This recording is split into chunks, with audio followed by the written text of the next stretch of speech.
Hello friends, నమస్తే. అందరూ ఇలా ఉన్నారు. రీసెంట్గా అనంతపురం నుండి తిరుపతికి అయితే నేను, అంజీ అన్న, సాయి ట్రస్ట్ విజయసాయి గారు అయితే వెళ్ళడం జరిగింది. తిరుపతి బస్ స్టాండ్ పక్కనే హోటల్ సాయిరామ్ డీలక్స్ లో అయితే కనుక ఒక ఏసీ రూమ్ తీసుకున్నాము. రూమ్ అయితే చాలా బాగుంది. ఇక్కడే ఫ్రెష్ అప్ అయ్యాము. ఫ్రెష్ అప్ అయిన తర్వాత టీ బ్రేక్ కూడా తీసుకున్నాము. ఇంకా తర్వాత వచ్చేసి ఆటో తీసుకొని తిరుపతి టౌన్ లో ఉన్న కోదండరామస్వామి టెంపుల్ కి అయితే వెళ్ళాము. ఈ గుడిలో ఉన్న శ్రీరాముల వారిని, సీతమ్మ వారిని, లక్ష్మణ వారిని శామోదర్ అయితే ప్రతిష్ఠించారంట.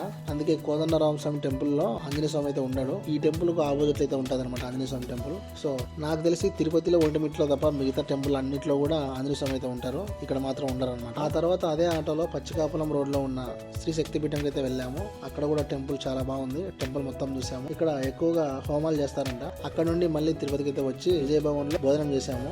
ఇంకా మధ్యాహ్నం ఎలాగా అయింది కాబట్టి ఎండ అయితే విపరీతంగా ఉంది. రూమ్ కి వెళ్ళేసి బాగా రెస్ట్ తీసుకున్నాము. నైట్ 7:30 or 8 ఆ టైంలో వచ్చేసి బెంగళూరు టు చెన్నై హైవేలో ఉన్న గాలికా స్టాండ్కి అయితే వెళ్ళాము. అక్కడ డిన్నర్ చేసాము అనమాట. అక్కడ టేస్ట్ చాలా బాగుంది. మీరు